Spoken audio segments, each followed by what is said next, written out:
কুরআন কেমন? আল্লাহ তাআলা এই আয়াতের মধ্যে বলেন ঈমানদারের জন্য কুরআন কেমন। ইন্নামাল মুমিনুনা আল্লাযীনা ইযা যুকিরাল্লাহ, আল্লাহ তাআলা বলে ঈমানদারের সামনে যখন আল্লাহ তাআলার কথাগুলো বলা হয়, ইযা যুকিরাল্লাহ ওয়াজিলাত কুলুবুহুম, আল্লাহ তাআলা বলে ঈমানদারের সামনে আল্লাহর কথাগুলো বলার পরে ঈমানদারের কলব স্থির থাকতে পারে না, ঈমানদারের কলব হাউমাউ শুরু করে দেয়। কারণ মালিকের কথাগুলো চলতেছে, মালিকের কথা এত দামি, এত দামি, আমার রাসূলের কথা এত দামি, সাহাবায়ে কেরাম বুঝেছে। এ মুসলমান, মুসলমানের ঘরে জন্ম নিয়েছো কিন্তু নবীর প্রেম কি জিনিস বুঝো না, আল্লাহর প্রেম কি জিনিস বুঝো না। আল্লাহ তাআলার সামনে কি জবাব দিবারে? আমার রাসূলের সামনে কেমনে তুমি দাঁড়াইবে? একটু কি নিজে হিসাব করেছো কিনা?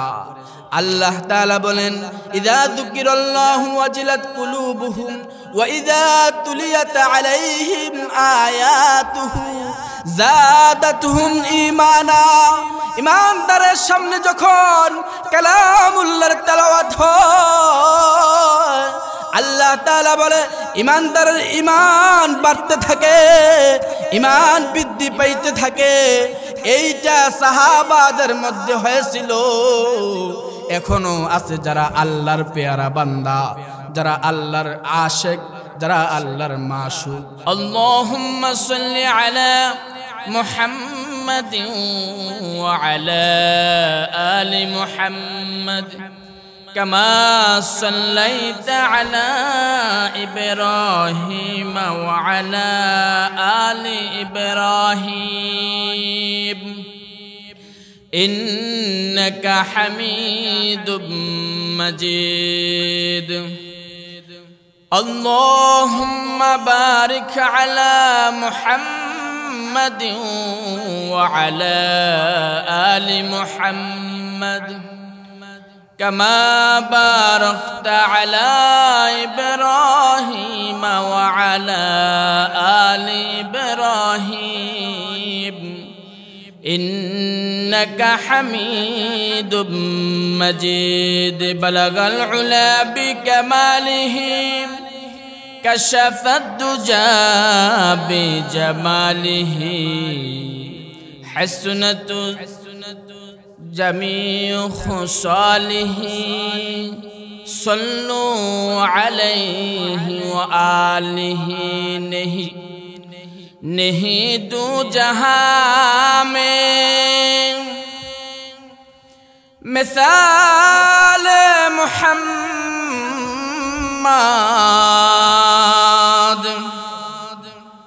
جمال خدا ہے کمال محمد بلغ العلا بکمالہ کشف الدجى بجمالہ حسنت جمیع خصالہ صلوا علیہ وآلہ محمد نے آ کر کفر کو مٹایا کفر کو مٹا کر صداقت بتایا بلغ العلا بکمالہ کشف الدجى بجمالہ حسنت جمیع خصالہ صلوا علیہ وآلہ رہے میرے مسکن حوالی کعبہ بنے میرے مدفن دیار مدینہ بلغ العلا بکمالہ كشف الدجى بجماله حسنت جميع خصاله صلوا عليه وآله سورج نے دیا اپنے شعاعوں پہ پیغام سورج نے دیا اپنے شعاعوں پہ پیغام دنیا ہی عجب سیجے کبھی صبح کبھی شام دنیا میں ہوں دنیا کا طلبگار نہیں ہوں دنیا میں ہوں دنیا کا طلبگار نہیں ہوں بازار سے گزاروں تک خریدار نہیں ہوں بازار سے گزاروں تک خریدار نہیں ہوں رخسار سے برقع کا ذرا پردہ اٹھا دوں رخسار سے برقع کا ذرا پردہ اٹھا دوں للہ مجھے حسن خدا دادو دکھا دوں للہ مجھے حسن خدا دادو دکھا دو میں دور ہوں مجبور ہوں اے سید عالم میں دور ہوں مجبور ہوں اے سید عالم دیدار دکھاتے نہیں آواز سنا دوں دیدار دکھاتے نہیں آواز سنا دوں میں صورت یوسف کو نہیں چاہنے والا میں صورت یوسف کو نہیں چاہنے والا میں قیس کا مانند نہیں عاشق لیلا میں قیس کا مانند نہیں عاشق لیلا میں عاشق مولا ہوں میرا عشق دیوانہ میں عاشق مولا ہوں میرا عشق دیوانہ یہ جملہ جہاں جس کے تجلی سے اجالا یہ جملہ جہاں جس کے تجلی سے اجالا আলহামদুলিল্লাহ ঐতিহ্যবাহী মালিখিল মধ্যপাড়া মৌলবী ওয়ারিস হোসেন রহমতুল্লাহি কমপ্লেক্স এর উদ্যোগে আয়োজিত বার্ষিক ওয়াজদোয়ার মাহফিলের সদর সম্মানিত সভাপতি জনাব শহীদুল্লাহ সরকার সাবেক চেয়ারম্যান ইলিয়টগঞ্জ দক্ষিণ ইউনিয়ন পরিষদ আজকের মাহফিলের প্রধান বক্তা প্রখ্যাত মুফাসসির কুরআন মুফতি মারুফ হাসান হাবিবি সাহেব দামাত বারকাতুহুম এছাড়াও আরো বহু উলামায়ে কেরাম তাশরীফ রেখেছেন আল্লাহ পাক রব্বুল আলামিনের আলিশান দরবারে অসংখ্য অগণিত শুকরগুজার আদায় করি যে আল্লাহ পাক রব্বুল আলামিন আমাকে আপনাদেরকে দয়া করে মায়া করে মোহাব্বত করে ভালোবেসে জান্নাতের বাগানে দুনিয়ার সর্ব রকমের ব্যস্ততা থেকে হেফাজত করে আল্লাহ পাক রব্বুল আলামিন আমাদেরকে যাচাই বাছাই করে যে মালিকের জান্নাতের বাগানে একত্রিত হওয়ার সেই সুযোগ করে দিয়েছেন এখানে বসে কিছু কোরআন এবং হাদিসের কথা শোনার এবং বলার সুযোগ করে দিয়েছেন এই জন্য মুসলমান হিসাবে কালেমার আওয়াজ উঁচু করে সকলের সমস্বরে একই বাক্যে একবার কালিমাতুশ শুকর আদায় করে সকলে বলি আলহামদুলিল্লাহ আরো জোরে জবান খুলে সমস্বরে একবার মালিকের শুকর আদায় করতে হবে সবাই জবান খুলে বলি আলহামদুলিল্লাহ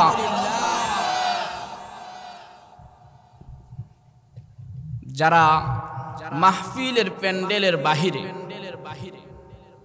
তারা জান্নাতের বাগানের বাহিরে, যারা প্যান্ডেলের ভিতরে, তারা জান্নাতের বাগানের ভিতরে। বলেন সুবহানাল্লাহ। এতে কোনো সন্দেহ আছে? সন্দেহ নাই। এটা কার কথা? আল্লাহর রাসূলের কথা। আপনার আমার নবী মুহাম্মদুর রাসূলুল্লাহ সাল্লাল্লাহু আলাইহি ওয়াসাল্লামের কথা। নবীজি মুহাম্মদুর রাসূলুল্লাহ সাল্লাল্লাহু আলাইহি ওয়াসাল্লাম বলেন, যেখানে কোরআন এবং হাদিসের আলোচনা হয়, এই মজলিসটা হচ্ছে দামি মজলিস, এই মজলিসটা হচ্ছে আল্লাহ তাআলার কাছে পছন্দনীয় এক মজলিস। বলেন সুবহানাল্লাহ। এই মজলিস কি প্রতিদিন হয়?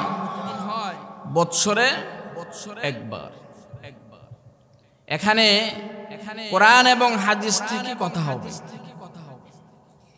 যেই কথাগুলোর উপরে আর কোনো কথা নাই, যেই কথাগুলো হচ্ছে সর্বশ্রেষ্ঠ কথা, যেই কথাগুলো হলো স্বয়ং আহকামুল হাকিমিনের কথা, যেই কথাগুলো হলো আপনার আমার নবী মুহাম্মদুর রাসূলুল্লাহ সাল্লাল্লাহু আলাইহি ওয়াসাল্লামের কথা। যারা এই কথাগুলোকে গ্রহণ করবে আর এই অনুপাতে তার জীবন জিন্দেগি পরিচালনা করবে, রাসূল বলেন তার জীবন সফল হয়ে গেল, তার জিন্দেগি সফল হয়ে গেল, তার দুনিয়া এবং আখিরাত আল্লাহ তাআলা তাকে সফল হিসাবে কবুল করে নেবেন। বলেন সুবহানাল্লাহ। এজন্য এই মাহফিলগুলো হয়। মানুষ এই মাহফিলগুলো থেকে কিছু খোরাক পায়, যেই খোরাক দিয়ে তার জীবনকে সাজাইতে পারে। আল্লাহ এবং আল্লাহর রাসূলের হুকুম অনুপাতে, শরীয়ত অনুপাতে, আদেশ অনুপাতে যে ব্যক্তি তার জীবন জিন্দেগি সাজাইবে, তো আল্লাহ তাআলার কাছে সে দামি। নবী আরবি মুহাম্মদুর রাসূলুল্লাহ সাল্লাল্লাহু আলাইহি ওয়াসাল্লামের কাছেও সে দামি। আমরা কি দামি হতে চাই না? আমরা কি জান্নাত চাই না? কে কে জাহান্নাম চাই? দুই হাত তুলে দেখা। কেউ আছেন জাহান্নাম চান? কে কে জান্নাত চান? দুই হাত তুলে আল্লাহকে দেখাই দেন। সবাই জান্নাত চান। তাহলে জান্নাত চাইতে হলে, পাইতে হলে কি করতে হবে? নেক আমল করতে হবে। আর জাহান্নাম থেকে বাঁচতে হলে কি করতে হবে? গুনাহ থেকে নিজেকে আলাদা রাখতে হবে, নিজেকে বিরত রাখতে হবে। সহজ। জান্নাত পাইতে হলে নেক আমল, জাহান্নাম থেকে বাঁচতে হলে গুনাহ ছেড়ে দাও। জান্নাত পাইতে হলে নেকের কাজ করো, নেকের কাজ ধরো, তাহলে তোমার জীবন পরিবর্তন হয়ে যাবে।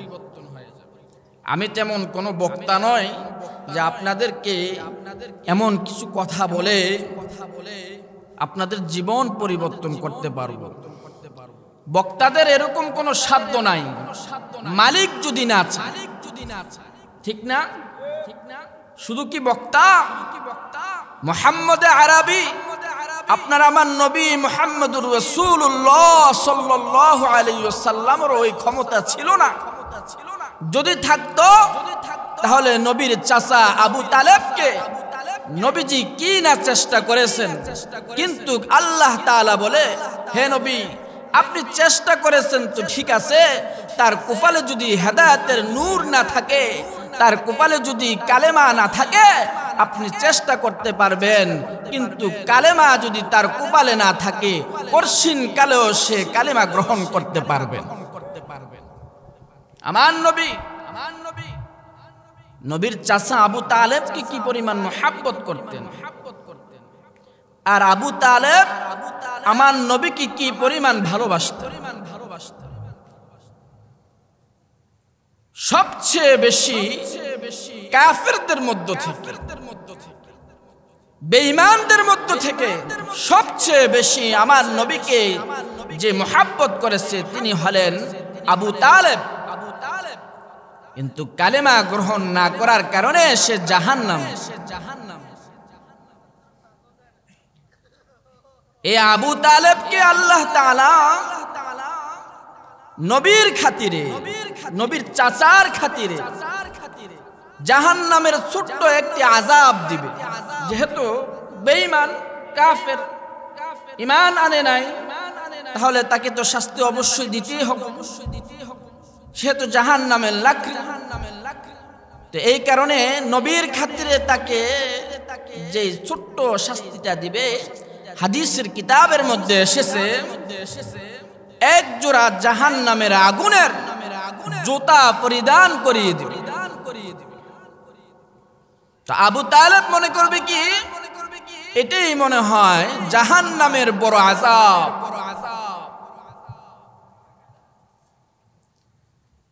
জাহান্নামের এক জোড়া জুতা পরিধান করার সাথে সাথে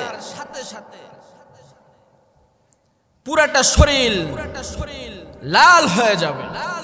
মুহূর্তের মধ্যে মাথার মগজগুলো টকবক টকবক করে উতরাইতে থাকে। অথচ এই আযাবটা হচ্ছে জাহান্নামের ছোট্ট একটি আযাব।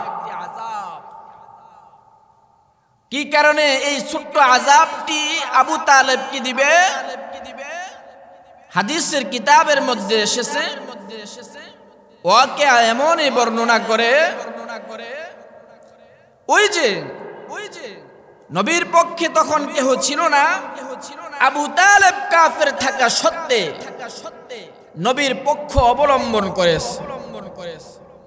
কাফেরদের বড় বড় লিডারকে বাধা দিয়েছে, মুহাম্মদের সৎ কাজে বাধা দিয়েছে, এবং কি বলেছে, মুহাম্মদকে মুহাম্মদের কাজ করতে দাও, তাকে তোমরা প্রহার করিও না, আক্রমণ করিও না। যদি তোমাদের আক্রমণ করতে ইচ্ছা হয়, তাহলে আমি আবু তালেবকে তোমরা আক্রমণ করো, মারো, প্রহার করো, তারপরেও আমার ভাতিজাকে তোমরা প্রহার এবং কি কোন ধরনের আক্রমণ করিও না। এতটা ভালোবাসত। আমার পরে যিনি আছেন, কত বছর তিনি আলোচনা করেছেন, মুফতি মারুফ হাসান হাবিবি সাহেব, তিনি আপনাদের সামনে আলোচনা করবেন। আমি তো আপনাদের মেজবান, এই ঈদগার এই খতিব, আমার আলোচনা আরো শুনতে পাবেন। ছোট মানুষ কোরআন এবং হাদিস থেকে দুই চারটি কথা বলার চেষ্টা করি। আল্লাহ তাআলা যেন ইখলাসের সাথে আমাকে বলার তৌফিক দান করে, সকলে বলি আমিন। আর আপনাদেরকেও ইখলাসের সাথে কথাগুলো শুনবার তৌফিক দান করে, সকলে বলি আমিন। গত কিছুদিন আগে চাঁদপুর প্রোগ্রাম করতে গিয়েছিলাম। তা আমার সাথে আরো 2-3 জন গেছে। তো 2 জন লোক এসে বলতেছে, বক্তা কই, বক্তাকে তো খুঁজে পাওয়া যায় না, আপনাদের মধ্যে থেকে কে বক্তা? আমিও বসা এখানে। তো সবাই আমার মতোই, কারো আবার শরীরের গঠন আমার চেয়ে আরো উন্নত, ভালো। তা আমাকে তাদের চোখে বক্তা মনে হয় না। তো এক লোক আমার সাথে যিনি গেছেন, তিনি দেখিয়ে দিলেন যে উনি আপনাদের বক্তা, আলোচনা করবেন। এই জন্য বলতেছিলাম, মানুষ ছোট হইতে পারে, কিন্তু এই মানুষটা যে কালামুল্লাহর কথাগুলো বলবে, হাদিসের কথাগুলো বলবে, ওই কথাগুলো ছোট না, ওই কথাগুলো বড়। এই কথাগুলো অনেক বড়। মানুষকে চোখে নাও লাগতে পারে, কিন্তু যে আয়াত এবং হাদিস পড়েছি, এই আয়াত এবং হাদিসগুলো অনেক দামি। এজন্য ইখলাসের সাথে যদি গ্রহণ করতে পারি, তো জীবনের মধ্যে পরিবর্তন আসবেই আসবে ইনশাআল্লাহ। এজন্য আমাদেরকে প্রথমে আমলের দিকে মুহতাজ হতে হবে। যে কথাগুলো শুনবো, আমলের নিয়ত করব, তাহলে পরে আলোচনা শুনে কিছুটা ফায়দা হবে। শুনবেন, আমল করবেন না, এটার জন্য মালিকের কাছে জবাব দিতে হবে।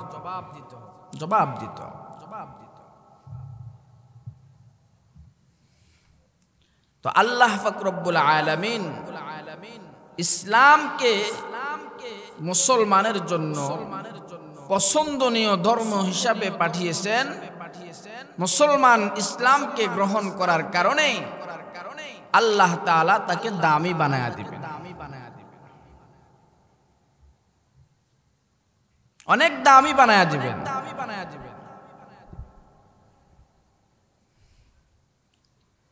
মুসলমান দুনিয়ার জমিনে অল্প কিছুদিন সময়ের জন্য এসেছে। আল্লাহ তাআলা দুনিয়া অস্থায়ী, আখিরাত চিরস্থায়ী হিসাবে মালিক কালামুল্লাহর মধ্যে ঘোষণা করেছেন। দুনিয়া হলো অস্থায়ী, আখিরাত হলো চিরস্থায়ী। আল্লাহ তাআলা বলে যারা দুনিয়ার জমিনে অস্থায়ী জিন্দেগিকে প্রাধান্য না দিয়ে চিরস্থায়ী জিন্দেগিকে গ্রহণ করবে, ওই ব্যক্তিটাই হবে আল্লাহ তাআলার কাছে পছন্দনীয় একজন বান্দা, পছন্দনীয় একজন মানুষ হিসাবে মালিক গণনা করে নিবে।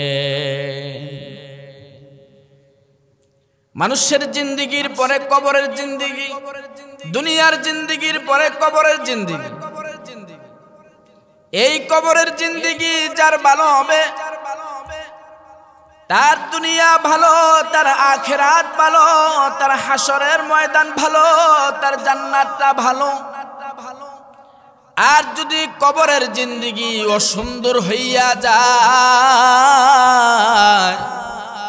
বান্দা তো কবরটাই বান্দার জন্য জাহান্নাম হয়ে যাবে।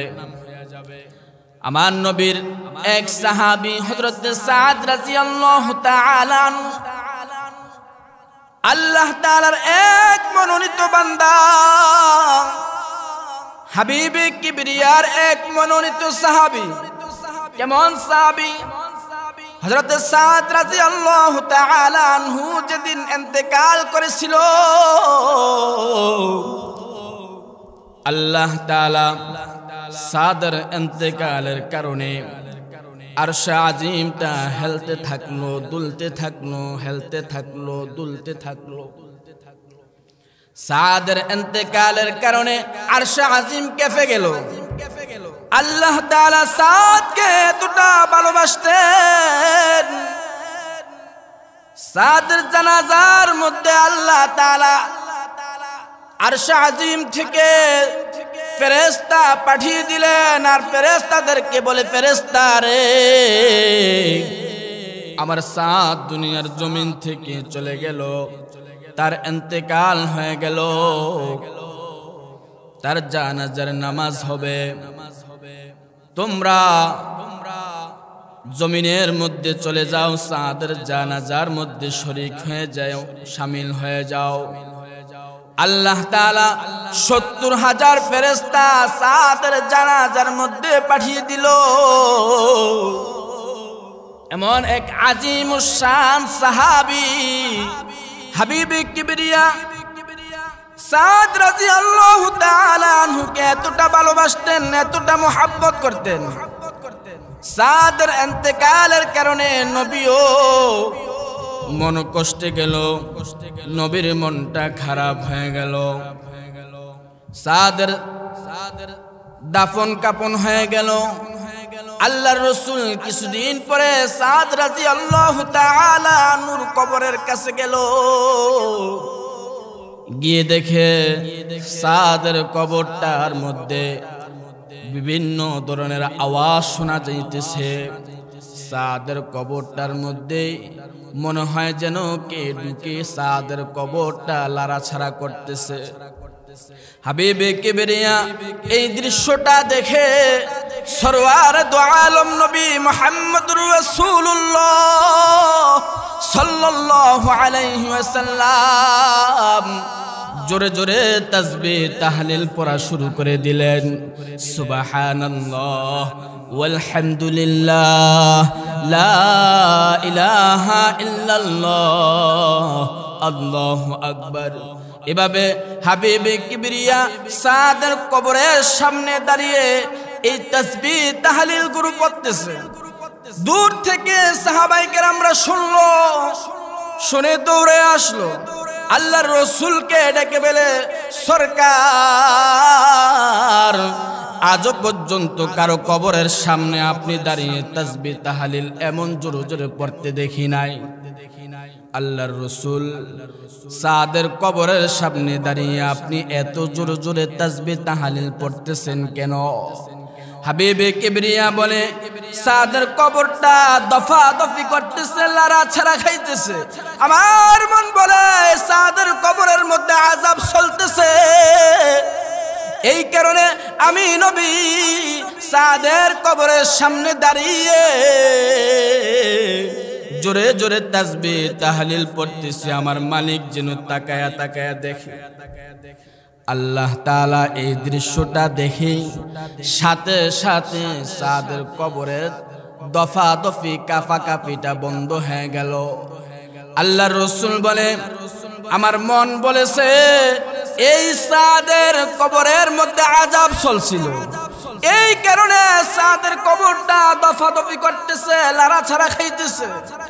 হায়রে আমার সাদ কত বড় দামি সাহাবী, যেই সাদ মারা যাওয়ার কারণে আরশ আজিম কেঁপে গেল, যে সাদ মারা যাওয়ার কারণে আল্লাহ তাআলা ৭০,০০০ ফেরেশতা দুনিয়ার জমিনে পাঠিয়ে দিল।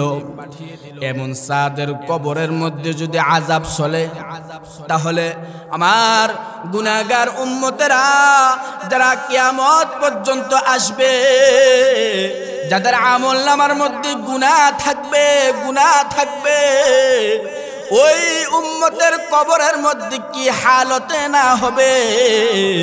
আমার সাদ একদিনও নামাজ ত্যাগ করে নাই, আমার সাদ একদিনও নামাজ ছাড়ে নাই, আমার সাদ আল্লাহ তাআলার কাছে বড় পছন্দনীয় ছিল, আমার সাদ আমি নবীর কাছে বড় পছন্দনীয় ছিল। কেনই বা তার কবরের মধ্যে আযাব চলছিল? কোন অপরাধের কারণে আল্লাহ তাআলা তার কবরের মধ্যে আযাব দিয়েছিল? হায়রে নবী তো সাহাবীর কথা চিন্তা করে, আর আনিওয়ালা উম্মত যারা কিয়ামত পর্যন্ত দুনিয়ার জমিনে আসবে, আপনারা আমার কথা চিন্তা করতেছে। হাবিবে কিবরিয়া বলে, এই যে গুনাহগার উম্মতেরা, তারা তো গুনাহ নিয়ে বাঁচে, গুনাহ নিয়ে চলে, তাদের আমলনামার মধ্যে তো শুধু গুনাহ আর গুনাহ, গুনার বেশি, গুনাহে বেশি। তাদের কবরটা কি হালতে না হবে? আমি তো তাদের কান্নায়, তাদের মায়ায় কান্না করতেছি। যারা গতকাল কোনো নামাজ পড়ে নাই, যারা আজকের দিনও নামাজ পড়ে নাই, ফজর পড়ে নাই, জোহর পড়ে নাই, আসর পড়ে নাই, মাগরিব পড়ে নাই, এশা পড়ে নাই, হায়রে তাদের কবরের মধ্যে কি না হবে? আল্লাহর রাসূল বলে, আমার সাদ তো নামাজ পড়তো রে, আমার সাদ নামাজ পড়ার পরও যদি সাদের কবরের মধ্যে আযাব চলে, তাহলে আমার গুনাহগার উম্মতের কবরের মধ্যে কি না হবে? এই জন্য ভাই আমার, যারা নামাজ পড়ি না তাদের কি অবস্থা হবে? আমার রাসূল বলে, আল্লাহ তাআলা তো কবরের মধ্যে প্রথমেই নামাজের হিসাব নিবে। রাসূল বলেন, ক্বালান নবী সাল্লাল্লাহু আলাইহি ওয়াসাল্লাম, আউয়ালু মা ইউহাসাবু বিহিল আবদু ইয়াউমাল কিয়ামাতিস সালাহ। রাসূল বলে, আল্লাহ তাআলা নামাজের হিসাব নেবে। ও ভাই, নামাজ যার সুন্দর, তার কবর সুন্দর, তার ময়দানে মাহশারটা সুন্দর হয়ে যাবে, তার জান্নাতটা বড় দামি হয়ে যাবে। যার নামাজ নাই জিন্দেগিতে, তার কবরটা তো বড় আযাবের গর্ত হয়ে যাবে।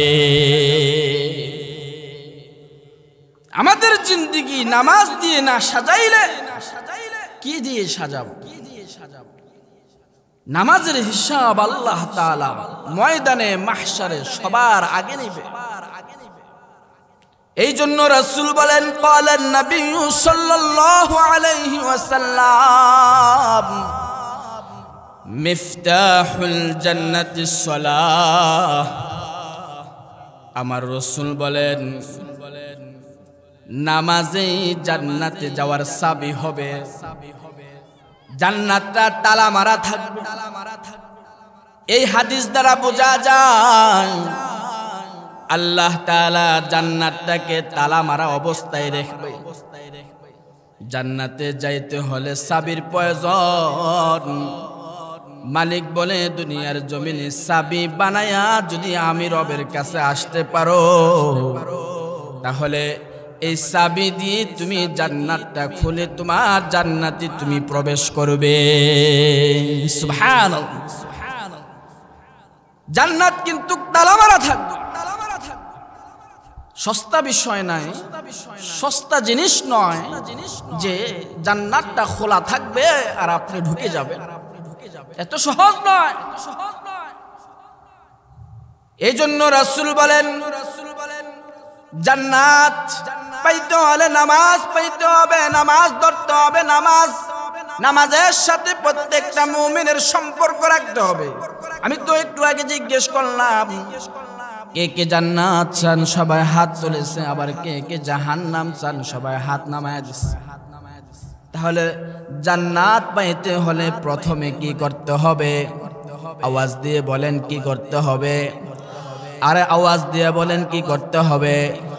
ছোট বড় সবাই বলেন কি করতে হবে? নামাজ পড়তে হবে কি হবে না? নামাজ পড়লে কে খুশি হবে? নামাজ না পড়লে কে খুশি হবে? আওয়াজ দিয়ে বলেন। জানেন না? শয়তান। আওয়াজ দিয়ে বলেন কে রাজি আছেন তো? ইনশাআল্লাহ। কবরের জগৎ বড় ভয়ঙ্কর জগৎ। এই কবরের মধ্যে 50,000 বছর থাকতে হবে। একদিন 2 দিন নয়, 1 বছর 2 বছর নয়, দুনিয়ার 50,000 বছর নয়। রাসূল বলেন আখিরাতের 50,000 বছর কবরের মধ্যে তোমাকে আমাকে থাকতে হবে। ভাই আমার, নামাজ যদি ঠিক হয়ে যায় তো এই কবরটাই আপনার আমার জন্য আল্লাহ তাআলা ফেরেশতাকে ডেকে বলবে, ফেরেশতা রে আমার বান্দার নামাজ ঠিক আছে। দুনিয়ার জমিনে শীতের মৌসুমে কম্বল গায়ে দিয়ে শুয়ে থাকে নাই, বান্দা ভোর রাতে উঠে শেষ রাতে উঠে ঠান্ডা পানি দিয়ে ওযু বানিয়ে আমি রবের সাথে যে মোলাকাত করেছে, তাআল্লুক করেছে, আমি আল্লাহ তাআলা এর বদৌলতে তাকে কবরের মধ্যে জান্নাতের বাগান বানিয়ে দেব। মালিক বলে তাকে জান্নাত পর্যন্ত যাইতে হবে না, কবরটাই তার জন্য জান্নাতের বাগান হয়ে যাবে। বলেন সুবহানাল্লাহ। কিসের কারণে? নামাজের কারণে। এজন্য নামাজ ধরতে হবে নাকি ছাড়তে হবে? আওয়াজ দিয়ে বলেন নামাজ ছাড়বেন নাকি ধরবেন? এ মিয়া কথা বলেন না কেন? আওয়াজ দিয়ে বলেন নামাজ ধরবেন নাকি ছাড়বেন? আল্লাহকে খুশি করাইতে হবে কিনা? মালিককে খুশি করাইলে আর কিছু লাগবে না। মালিক বলে যে বান্দা আমি রবকে খুশি করায় তো আমি আল্লাহ তাআলা তার জিম্মাদার হয়ে যাই। বান্দার আর কোনো মুসিবত থাকবে না, বান্দার আর কোনো পেরেশানিও থাকবে না। এজন্য কবরের ঘরটাকে দুনিয়ার জমিনে থাকা অবস্থায় ওরকম ভাবে বানিয়ে যেতে হবে। আল্লাহর রাসূলের সাহাবী হযরত ওমর রাদিয়াল্লাহু তাআলা আনহু, যে ওমরকে কাফেররা দেখলে ভয় পাইত, অন্য রাস্তা দিয়ে হাঁটত, এত মেজাজি সাহাবী ওমর ছিলেন। ওমর বলে ওমর কবরের সামনে গিয়ে কান্না করতেন, কবর দেখলেই কান্না করতেন। আবু বকর কবর দেখলেই কান্না করতেন, উসমান কবর দেখলেই কান্না করতেন, আলী কাররামাল্লাহ কবর দেখলেই কান্না করতেন। ছোট্ট একটি ঘরের মধ্যে আপনার আমার জীবন কাটাইতে হবে। এই জীবনটা না জানি ভয়ঙ্কর হইয়া যায়। এজন্য সাহাবায়ে কেরামরা ভয় থাকতেন, কবর দেখলে হাউমাউ করে কান্না করা শুরু করে দিতেন। ও ভাই, আপনারা আমার কত আপনজনদেরকে কবরের মধ্যে শুয়ে রেখেছি, আজও পর্যন্ত জানি না কবরের মধ্যে কোন হালতে আছে ভাই। আপনার আমার মা, আপনার আমার বাবা, এমন করে আত্মীয় স্বজন নিজ হাতে কবরস্থ করে এসেছি। কাউকে গাছতলায়, কাউকে বাসতলায়, কাউকে গোরস্থানে, কাউকে কবরস্থানে। ও ভাই, একটাবার চিন্তা করেন, তাদের সাথে আজও পর্যন্ত আপনার আমার যোগাযোগ হয় নাই, ঘরের পাশে কবরস্থান হওয়া সত্ত্বেও। এই কবরের কথা চিন্তা করে, এই জন্য আল্লাহর রাসূল, সাহাবীরা তো নবীর পছন্দনীয় ছিল। সাহাবীদের ঘটনা বলা মানে ঈমান তাজা হওয়া, কারণ সাহাবীরা নবীর কাছ থেকে ঈমান শিখেছে, প্র্যাকটিক্যালে নবীর কাছ থেকে ঈমান শিখেছে, আমল শিখেছে। এই জন্য সাহাবীদের ঈমান ছিল সবচেয়ে আলা ঈমান। এদের মতো ঈমান আর কারো নাই। পয়গম্বরদের পরে যাদের ঈমানের মর্যাদা সবচেয়ে বেশি, তাদের নাম হলো সাহাবায়ে কেরাম রাদিয়াল্লাহু তাআলা আনহু। আল্লাহর রাসূল সাহাবীদের মধ্য থেকে এক সাহাবীকে ডেকে বলে, সাহাবী, আমার কাছে কি চাইবে? আমি রাসূল তোমাকে খুশি হইয়া ওই জিনিসটাই দেব। সাহাবী তো সুযোগ পেয়ে গেলেন, রাসূল বলতেছে আমার কাছে চাও, আমি নবী তোমায় দেব। বাবা যদি সন্তানকে বলে, সন্তানের কলিজাটা বড় হয়ে যায়, তো সাহাবীকে বলেছে, তো সাহাবীর কলিজাটা বড় হয়ে গেল, আনন্দে দিলটা ভরে গেল। সাহাবী আবার আল্লাহর রাসূলকে ডেকে বলে, সরকার, ওগো সরওয়ার, আপনার কাছে যায় চাবো তাই কি আপনি দিবেন? কাহা আজকে দেব। আল্লাহর রাসূল বলে, কি চাইবে চাও? সাহাবী বলে, আপনার হাতের লাঠি মোবারকটা আমি সাহাবী চাই। রাসূল সাথে সাথে কোনো প্রশ্ন না করে নিজের হাতের লাঠিটা সাহাবীকে দিয়ে দিল। সাহাবী অন্য কিছু চাইল না, নবীর হাতের লাঠি মোবারক চাইল। আমার নবীর হাতের লাঠি মোবারকের কত দাম! সাহাবী নবীর কাছে লাঠি মোবারক চাইয়া পায়া গেল। এই লাঠি লইয়া বাড়ি গেল। বাড়ি গিয়ে সন্তানদেরকে ডেকে বলে, সন্তান রে, এটা হলো আমার নবীর লাঠি মোবারক। নবী আজকে অফার করেছে, তো আমি নবীর কাছ থেকে লাঠিটা পেয়ে গেলাম। এ সাহাবী, লাঠিটা আমি সযত্নে আলমিরাতে রেখে দিলাম। সাহাবী লাঠিটাকে সুন্দর করে আদর করে যত্ন করে মুছে সুন্দর করে আলমিরাতে রেখে দিল। মৃত্যুর সময় গনিয়ে গেলে সাহাবী সন্তানদেরকে ডেকে বলে, সন্তান রে, আমার মৃত্যু হয়ে গেলে আমার কবরের মধ্যে আমার রাসূলের লাঠি মুবারকটা দিয়ে দিবা। সন্তানরা ডেকে বলে, ওগো বাবা, এই লাঠি মুবারক আপনার কবরের মধ্যে দিলে কি হবে? সাহাবীদের এত ঈমান থাকা সত্ত্বেও, এত আমল থাকা সত্ত্বেও সাহাবীরা কত কবরকে ভয় পাইতেন। সাহাবী বলে, ও আমার সন্তানের, আরে আমার রাসূলের লাঠি মুবারক যদি আমার কবরের মধ্যে আমার সাথে থাকে, আল্লাহ তাআলা এই লাঠি মুবারকের উসিলা করে হলো আমার কবরের মধ্যে আযাব দিবে না, আযাব দিবে না। কারণ আমি জাহান্নামের আযাব সহ্য করতে পারবো না। এই কারণে কবরের ভয়ে রাসূলের কাছে অন্য কিছু না চেয়ে নবীর হাতের লাঠি মুবারকটা চেয়ে নিলাম, কবরের মধ্যে যেন শান্তিতে থাকতে পারে, কবরটা যেন জাহান্নামের গর্ত না হয়, কবরটা যেন জান্নাতের বাগান হয়ে যায়। আল্লাহু আকবার। সাহাবীদের ঈমান এত বেশি যে সাহাবীদের ব্যাপারে আল্লাহ তাআলা নিজে ঘোষণা করেছেন, রাদিয়াল্লাহু তাআলা আনহু ওয়া রাদু আন, রাদিয়াল্লাহু আনহুম ওয়া রাদু আন। যাদের ব্যাপারে আল্লাহ তাআলা বলেছে আমি আল্লাহ তাআলা সন্তুষ্ট তাদের ব্যাপারে, তারাও সন্তুষ্ট আমি আল্লাহ তাআলার উপর। যাদের উপরে আল্লাহ তাআলা সন্তুষ্ট হয়ে যায় তাদের কবরের মধ্যে আযাব থাকতে পারে না।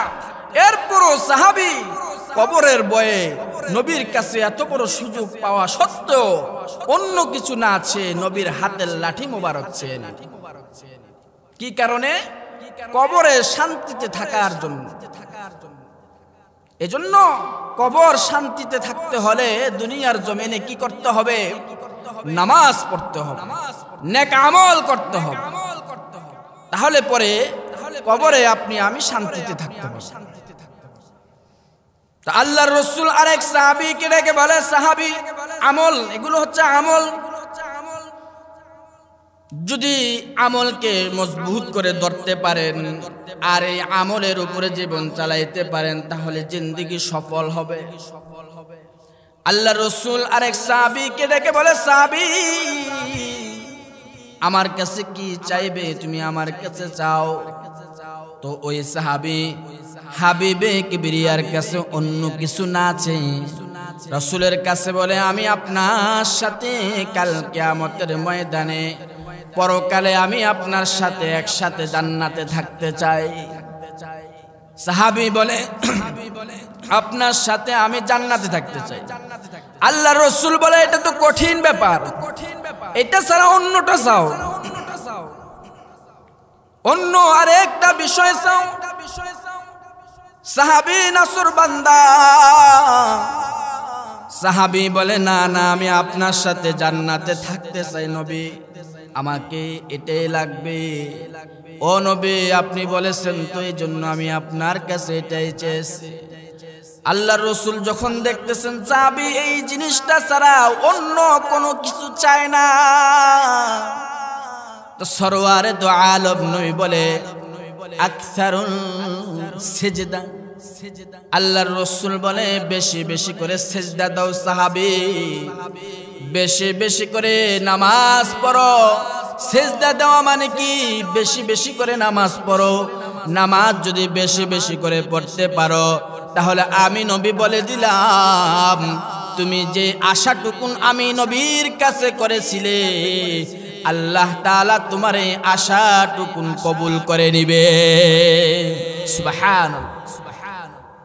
আল্লাহর রাসূল বলে, আকসারুস সিজদা, বেশি বেশি করে সিজদা দাও, সিজদার দ্বারা মালিক খুশি হবে, মালিক তোমার কাছাকাছি হয়ে যাবে, মালিক তোমাকে আপন বান্দা হিসাবে গ্রহণ করে নিবে। তাইলে পরে তোমাকে যদি আল্লাহ তাআলা আপন বান্দা হিসাবে গ্রহণ করে নেয়, আমার সাথে তুমি জান্নাতে থাকতে তোমার আর কোনো সমস্যা হবে না। তবে আমার সাথে থাকতে হলে তোমাকে এই কাজটাই বেশি বেশি করে করতে হবে। আকসারুস সিজদা, রাসূল বলেন বেশি বেশি করে নামাজ পড়ো বান্দা, বেশি বেশি করে নামাজ পড়ো উম্মত। নামাজের দ্বারা আল্লাহ তাআলা জান্নাতকে প্রশস্ত করে দিবেন। নামাজের দ্বারা আল্লাহ তাআলা যত মুসিবত আছে সব মুসিবত দূর করে দিবে। সুবহানাল্লাহ। এজন্য আমাদেরকে নামাজ ধরতে হবে। কি ধরতে হবে? নামাজ ধরতে হবে। যার নামাজ ঠিক, আল্লাহ তাআলা বলে তার অন্য অন্য কাজগুলো ঠিক হয়ে যাবে ইনশাআল্লাহ, হয়ে যাবে। নামাজের কারণে আল্লাহ তাআলা সব খারাপ থেকে তাকে বাঁচিয়ে রাখবেন, তাকে সব খারাপ থেকে বিরত রাখবেন। আমাদেরকে ইসলামের উপরে অবিচল থাকতে হবে। ইসলামের উপরে যদি অবিচল না থাকি, ঈমানের উপরে যদি অবিচল না থাকি, তাহলে আমাদের দ্বারা আল্লাহর হুকুম মানা বড় কষ্ট হয়ে যাবে। কি বলেন? ঠিক না?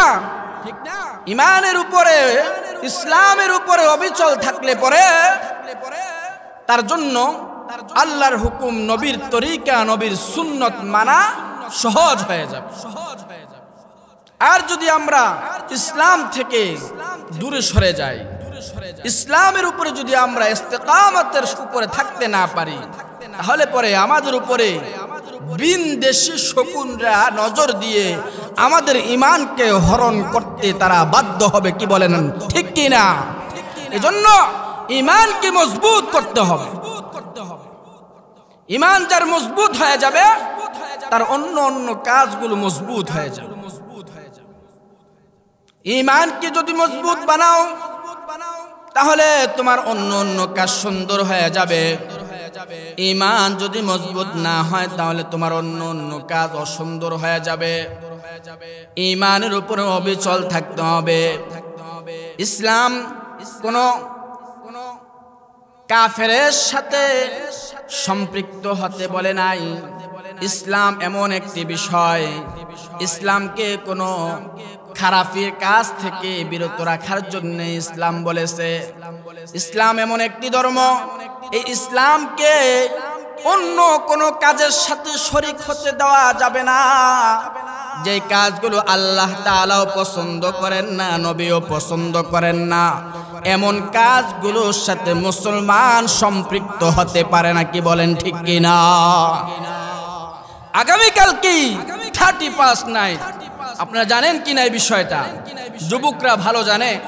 31 নাইট যেটা মুসলমানের জন্য নয়, মুসলমান 31 নাইট গ্রহণ করতে পারে না, উদযাপন করতে পারে না। মুসলমানের জন্য হলো নামাজ, মুসলমানের জন্য হলো রোজা, মুসলমানের জন্য হলো ইসলাম, মুসলমানের জন্য হলো আল কুরআন, মুসলমানের জন্য হলো নবীর সুন্নাহ তরিকা অনুযায়ী জিন্দেগি যাপন করা। মুসলমান কখনো ইহুদি খ্রিস্টানের কৃষ্টি কালচারকে কোনো রূপেই গ্রহণ করতে পারে না। যদি কোনো মুসলমান ইহুদিদের কৃষ্টি কালচার গ্রহণ করে, মনে রাখতে হবে তার ভিতরে ঈমান নাই, তার ভিতরে ঈমানের সমস্যা আছে, কি বলেন ঠিক কি না? কোন মুসলমান 31 নাইট আমল করতে পারে না, উদযাপন করতে পারে না, এর উপরে সময় কাটাইতে পারে না। এই জন্য মুসলমানের সন্তানগুলোকে আমরাই বলি, আপনারাও বলতে হবে, সকলকেই বলতে হবে, এ আমার সন্তানেরা, ও আমার মুসলমান ভাইয়েরা, ইসলাম এমন একটি ধর্ম যেই ধর্মের ব্যাপারে আল্লাহ তাআলা নিজে সার্টিফিকেট দিয়েছেন, ইন্নাল্লাহা ইনদাল্লাহিল ইসলাম। আল্লাহ তাআলা বলেছে এমন একটি ধর্ম যেই ধর্ম আল্লাহ তাআলার কাছে সবচেয়ে বেশি পছন্দনীয়, কি বলেন ঠিক কিনা? এই ইসলামের সাথে কোনো খারাপি কাজকে সম্পৃক্ত হতে দেওয়া যাবে না, কোনোভাবেই দেওয়া যাবে না। ইসলামকে বাতিলের সাথে আপোষ করার সুযোগ নাই। ইসলাম এমন একটি ধর্ম, ইসলামকে কোনো কাফেরের সাথে মিলানো যাবে না। ইসলাম কখনো ঈমান কখনো বাতিলের সাথে আপোষ করে নাই। যদি করত তাহলে ইসলাম টিকিয়ে রাখা বড় কঠিন হয়ে যেত। এজন্য আমাদেরকে সজাগ দৃষ্টি রাখতে হবে। ইসলামকে, ঈমানকে কোনো বাতিলের সাথে আপোষ করা যাবে না, আপোষ দিতেও হবে না। এমন একটি বিষয় আমাদেরকে প্রতিজ্ঞা করতে হবে। যদি আমরা প্রতিজ্ঞা করতে পারি তাহলে আমরা আমাদের ইসলামের উপরে, কোরআনের উপরে, ঈমানের উপরে অবিচল থাকতে আমাদের জন্য সহজ হবে, আমাদের জন্য সহজ হবে। বাবা আদম আলাইহিস সালাতু ওয়াস সালাম ইসলামকে বাতিলের সাথে আপোষ করতে দেয় নাই। হযরতে মুসা কালিমুল্লাহ ইসলামকে বাতিলের সাথে আপোষ করতে দেয় নাই। হযরতে ইব্রাহিম খলিলুল্লাহ ইসলামকে কোনো বাতিলের সাথে আপোষ করতে দেয় নাই। এমন করে আপনার আমার নবী মুহাম্মদুর রাসূলুল্লাহ একজন থাকা সত্ত্বেও, একা থাকা সত্ত্বেও ইসলামকে কোনো বাতিলের সাথে আপোষ করতে দেয় নাই। আজও পর্যন্ত কওমি উলামায়ে কেরামরা ইসলামকে কোনো বাতিলের সাথে আপোষ করতে দিবে না, দেয় না। এটা হচ্ছে নবীর দায়িত্ব। নবীর দায়িত্ব যখন উলামায়ে কেরামদের উপরে চলে গেছে, উলামায়ে কেরাম এই চেষ্টা চালিয়ে যাচ্ছে, ইসলামকে কোনো বাতিলের সাথে আপোষ করতে দেওয়া যাবে না, যাবে না, যাবে না। কি বলেন ঠিক কি না? এই 31 নাইট এটা মুসলমানের সন্তানের জন্য হারাম। এই কাজের সাথে কোনো মুসলমানের সন্তান সম্পৃক্ত হতে পারে না। কোনো মুসলমানের সন্তান সম্পৃক্ত হতে পারে না। আমরা আমাদের সন্তানগুলোকে না করে দেব, যাতে করে এই আমলের সাথে, এই বেদাতি কাজের সাথে, এই সমস্ত ইহুদি খ্রিস্টানের কুফরি কাজের সাথে আমাদের সন্তানগুলো যাতে মিশে না যায়, আমরা সজাগ দৃষ্টি রাখতে হবে। আমরা সজাগ দৃষ্টি রাখতে হবে। উলামায়ে কেরাম দিন দিন ইসলামকে এমন ভাবে পাহারা দিচ্ছে যাতে করে ইসলামের উপরে বিনদেশী শকুনদের নজর না থাকে, নজর দিতে না পারে, ওরকম চেষ্টা চালিয়ে যাচ্ছে। বর্তমানে একটি ফিতনা, আমি গত কিছুদিন আগেও বলেছি, সাদিয়ানি ফিতনা। এই সাদিয়ানি ফিতনার সাথে মুসলমানের সম্পর্ক নাই। মুসলমানের সম্পর্ক হলো ইসলামের সাথে, মুসলমানের সম্পর্ক হলো কোরআনের সাথে। যারা সাদিয়ানি বলে, যারা এতাতি বলে, তারা সাদিয়ানি নয়, তারা এতাতি নয়, তারা তাবলিগ নয়, তারা সন্ত্রাসী, তারা খুনি। এই ছাড়া তাদের অন্য কোনো দলিল নাই, এছাড়া তাদের অন্য কোনো প্রমাণ নাই। কি বলেন ঠিক কি না? যারা নিশি রাত্রিতে আলেম উলামাদের উপরে নিরহভাবে অত্যাচার অবিচার করে 4 জন ভাইকে শহীদ করে দিয়েছে, হত্যা করেছে, এমন ভাবে আক্রমণ করেছে, ওই সমস্ত লোকদেরকে তাবলিগি সাথী বলা যাবে না। তারা হলো খুনি বাহিনী, তারা হলো সন্ত্রাসী বাহিনী।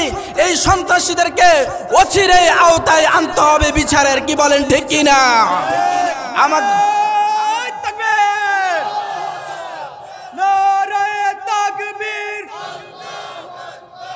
ইসলামের শত্রুরা হুশিয়ার সাবধান, নারে তাকবীর। যারা তাবলিগ করে তারা কখনো মানুষের উপর আক্রমণ করতে পারে না। তাবলিগ হচ্ছে আমার রাসূলের দেওয়া এক পদ্ধতি, পথ, যেই পথে ডাকলে মানুষ ইসলামকে সুন্দরভাবে খুঁজে পায়, যে ইসলামের ছায়াতলে আসলে তার জীবন পরিবর্তন হয়ে যায়। ওই সমস্ত তাবলিগ হলো আসল তাবলিগ। যারা নিশিরাত্রিতে আলেমদের উপরে, সাধারণ মানুষের উপরে ছুরি দিয়ে, হাতুড়া দিয়ে, চাইনিজ কুড়াল দিয়ে, বিভিন্ন ধরনের অস্ত্র দিয়ে আক্রমণ করে, এদেরকে যারা তাবলিগি সাথী বলবে, আমরা বলবো তোমরাও সন্ত্রাসী, তোমরাও খুনি। কারণ তোমরা তাদেরকে তাবলিগি সাথী বলতে পারো না, কারণ তাবলিগি সাথীরা কখনো খুনির আচরণ করতে পারে না, কখনো সন্ত্রাসীর আচরণ করতে পারে না। কি বলেন ঠিক কি না? এই জন্য আজকে সারা দেশে একটি আওয়াজ, একটাই আওয়াজ, সাদিয়ানি নামে কোনো ফিতনা নাই, এতাতি নামে কোনো ফিতনা নাই। তারা হলো সন্ত্রাসী, খুনি। তাদেরকে বয়কট করতে হবে। প্রত্যেক মসজিদে মসজিদে তাদেরকে বয়কট করতে হবে। তাদেরকে জায়গা দেওয়া হবে না, কারণ তারা খুনি। তাদেরকে যদি জায়গা দেওয়া হয়, সামনে তারা আরো বড় ধরনের আক্রমণ, সামনে আরো বড় ধরনের দুর্ঘটনা ঘটাইতে পারে। কি বলেন ঠিক কি না? ইসলাম এমন এক শান্তির ধর্ম, বাতিলের সাথে আপোষ করে নাই। কেহ কেহ বলে আল্লামা মামুনুল হক তাবলিগের কে? এ বিয়া, তুমি কি জানো? তাবলিগ তো আলেমরাই সূচনা করেছে, তাবলিগ তো আলেমদের হাত ধরে এসেছে, তাবলিগ তো আলেমদের দেখানো এক পদ্ধতির পথ।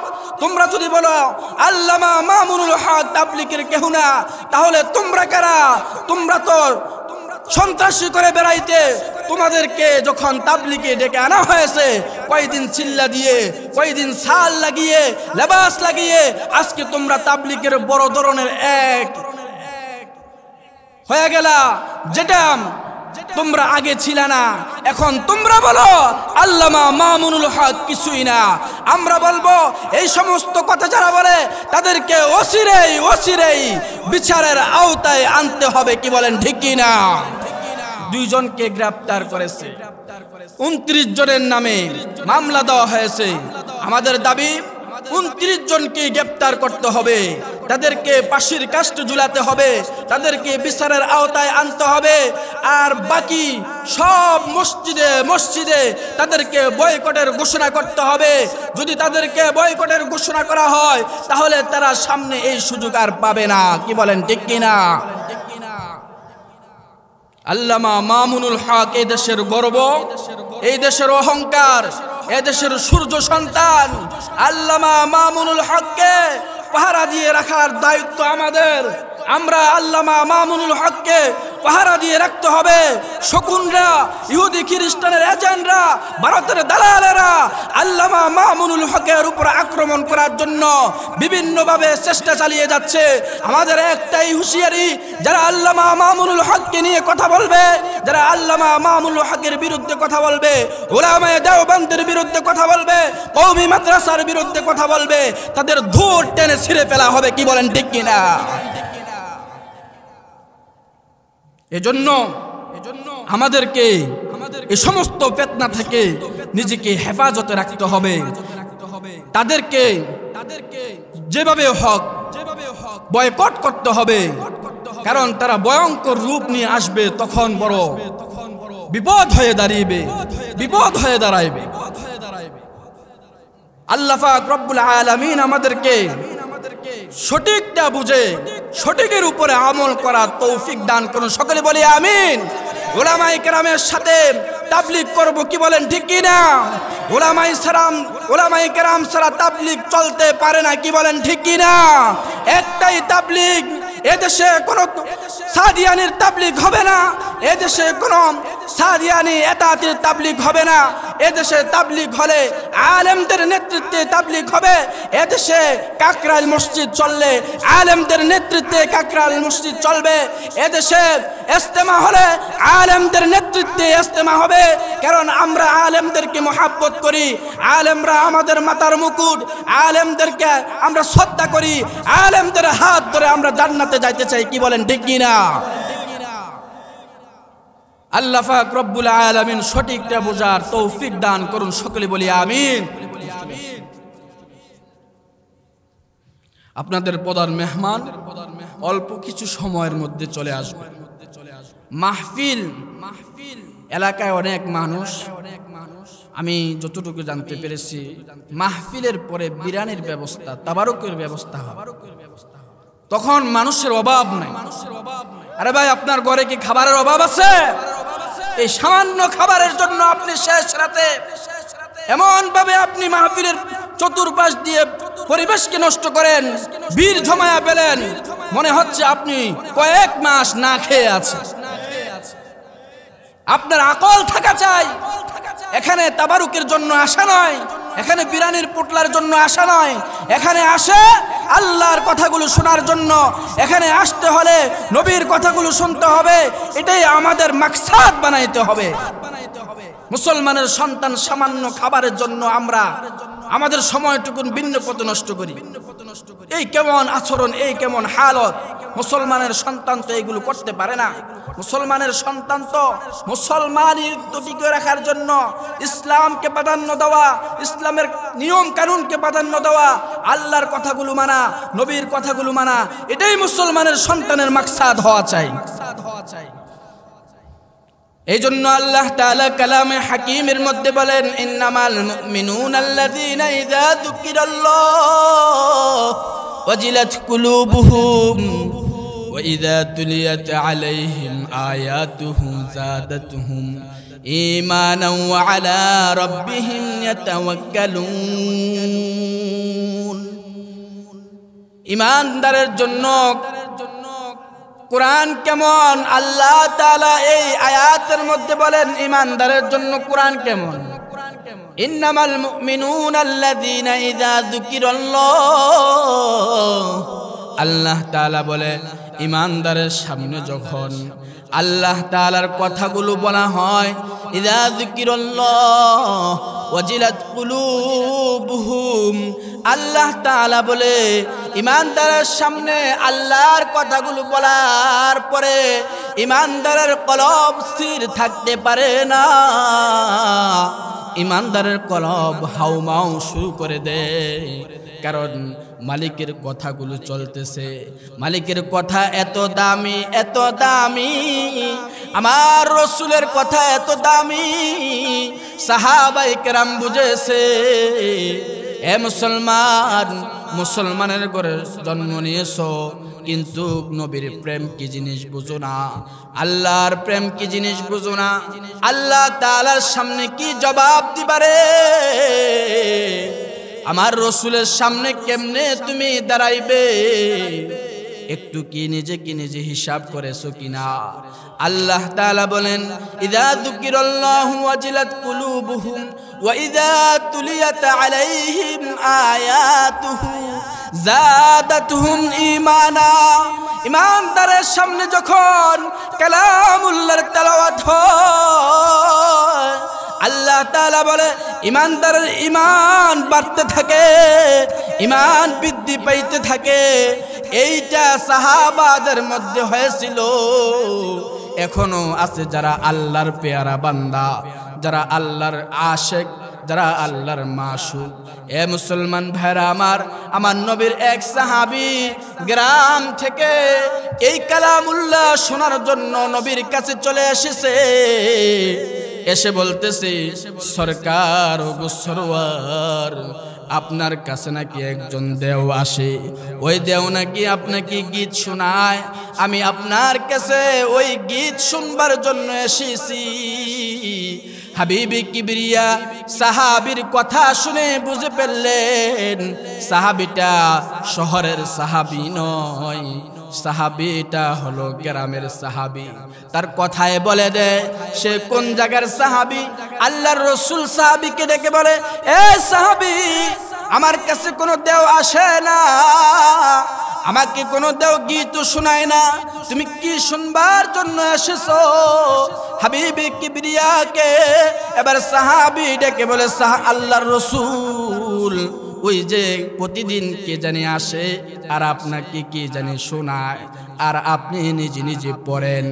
আপনার এই পড়া শুনে মানুষগুলো দলে দলে দলে দলে বেঈমান থেকে তারা ঈমানদার হইয়া যায়। কাফেররা কালামুল্লাহর তেলাওয়াত শুনে বেঈমান থেকে ঈমানদার হইয়া যায়। এবার সাহাবী বলে, সরকার ও গো সরওয়ার, এটাই শুনবার জন্য গ্রাম থেকে পায়ে হেঁটে হেঁটে এসেছি, এটাই শুনবার জন্য এসেছি। আল্লাহর রাসূল বলে, তাহলে তুমি কি কালামুল্লাহ শুনবা? সাহাবী বলে, হ্যাঁ, আল্লাহর রাসূল কালামুল্লাহ শুনবো। হাবিবি কিবরিয়া সাহাবীকে ডেকে বলে, সাহাবী, এই মাত্র আমার কাছে জিবরাইল এসেছে। জিবরাইল এসে এমন একটি সূরা আমাকে শুনিয়ে গেছে, আল্লাহ তাআলার পক্ষ থেকে এমন একটি সূরা এই মাত্র নাজিল হয়েছে। তুমি বড় ভাগ্যবান সাহাবী, তোমার আসার পূর্ব মুহূর্তে এই সূরাটা এখনো কেউ শুনে নাই। হাবিবি কিবরিয়া বলে, এই মাত্র নাজিল হলো, এখনো কেউ শুনে নাই, আমি কি তোমাকে ওই সূরাটি শোনাবো? সাহাবী বড় খুশি হয়ে গেল, আরে এত বড় দামি সূরা এখনো কেউ শুনে নাই। রাসূল বলে, আমাকে শোনাবে? তাহলে তো আমি শুনতে রাজি, কারণ এটাই তো শুনবার জন্য আমি অনেক দূর থেকে এসেছি। সরওয়ারে দু আলম নবী বলেন, ওই সূরাটি হলো সূরাতুল ইখলাস, সকলের পছন্দনীয় সূরা। কে না পারেন সূরাতুল ইখলাস? পারেননি সবাই? কে কে পারেন দুই হাত তুলে মালিককে দেখায় দেন। যেই সূরাটির নাম হলো সূরাতুল ইখলাস, ওই সূরার মধ্যে আল্লাহ তাআলার বরত্ব, আল্লাহ তাআলার ঘোষণা, আল্লাহ তাআলা একক, এই কথাগুলো বলা হয়েছে। কুল হুয়াল্লাহু আহাদ আল্লাহুস সামাদ লাম ইয়ালিদ ওয়া লাম ইউলাদ ওয়া লাম ইয়াকুল লাহু কুফুয়ান আহাদ। সাহাবীকে আল্লাহর রাসূল এই সূরাটি শোনাইতেছেন। হাবিবি কিবরিয়া সাহাবীকে এই সূরাটি শুনাইলেন, একবার শুনাইলেন। সাহাবী এবার একবার শোনার পরে নবীকে বলতেছে, ওগো আল্লাহর রাসূল, এই সূরাটি আবার পড়ুন, আমি আপনার জবান থেকে আবার শুনতে চাই। নারে তাকবীর, নারে তাকবীর, ইসলাম ইসলাম, মুফতি মারুফ হাসান হাবিবি সাহেব মালিকি গ্রামের পক্ষ থেকে শুভেচ্ছা, আজকের মাহফিলের পক্ষ থেকে শুভেচ্ছা। আল কোরআনের আলম, ঘরে ঘরে জালো, আল কোরআনের আলম, ঘরে ঘরে জালো। নারে তাকবীর। সাহাবী এবার ডেকে বলে, আমি অল্প সময়ের মধ্যে শেষ করে দেব, 5 থেকে 10 মিনিট যাবে না।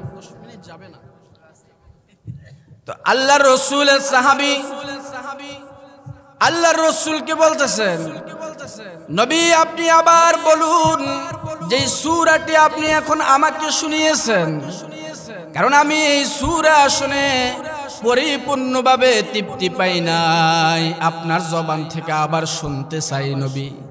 হাবিবে কিবরিয়া আবার বললেন সূরাতুল ইখলাস। সাহাবী দ্বিতীয়বার শোনার পরে আবার রাসূলকে বলে, আল্লাহর রাসূল দয়া করে আপনি যদি আবার বলতেন তাহলে আবার আমি শুনতাম।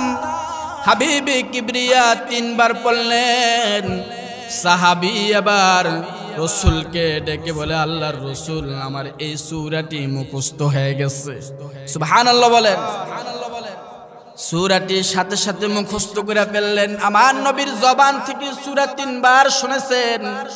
সাহাবী মনোযোগ দিয়ে শুনেছেন। আমার নবীর তেলাওয়াত এত মজা, এত চমৎকার।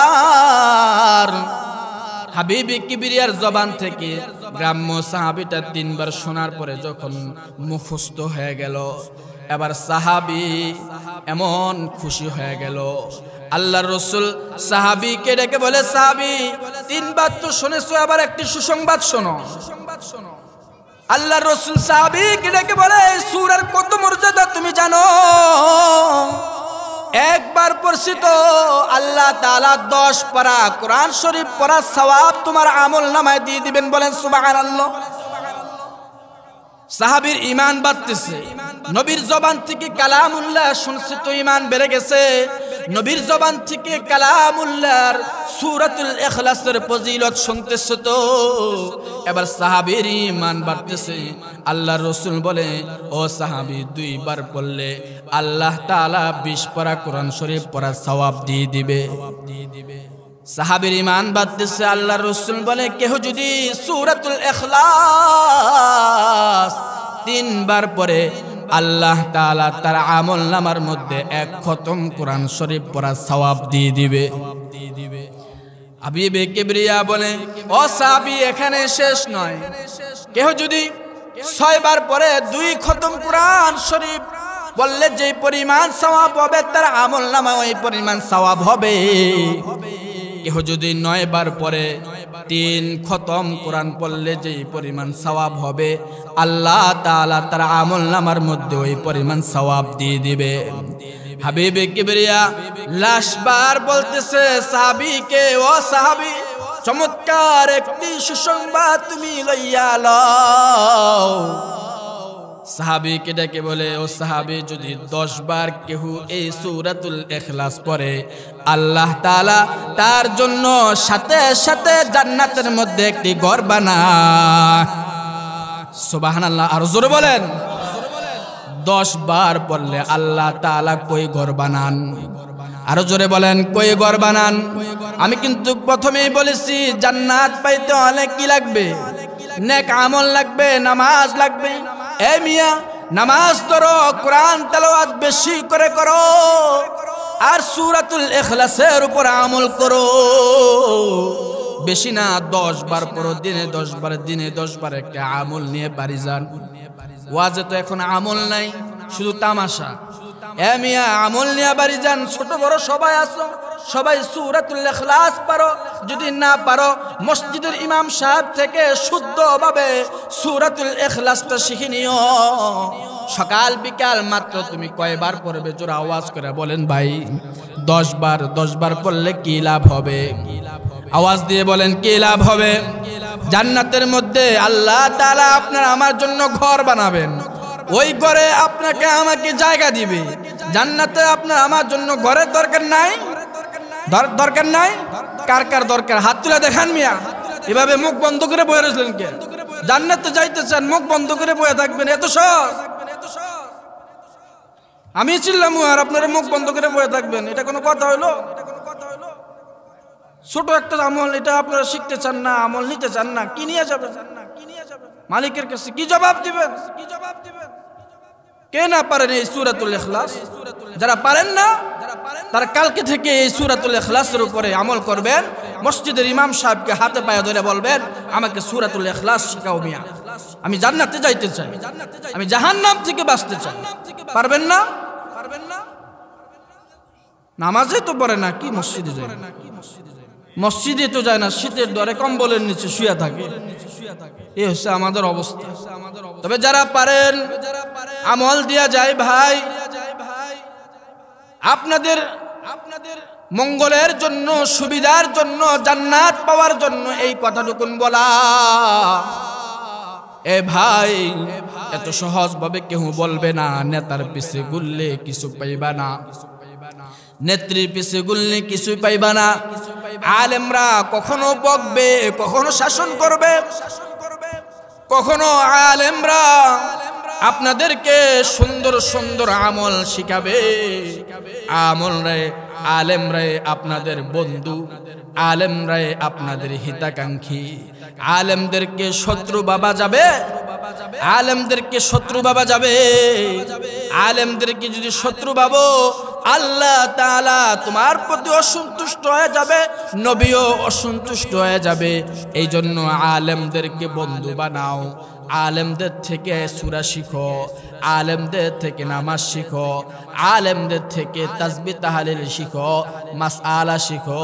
যে মাসআলা দিয়ে তোমার নামাজ সুন্দর হবে, যে নামাজ সুন্দর হলে পরে তোমার জন্য আল্লাহ তাআলা পরকালে জান্নাত রেডি করে রাখবে।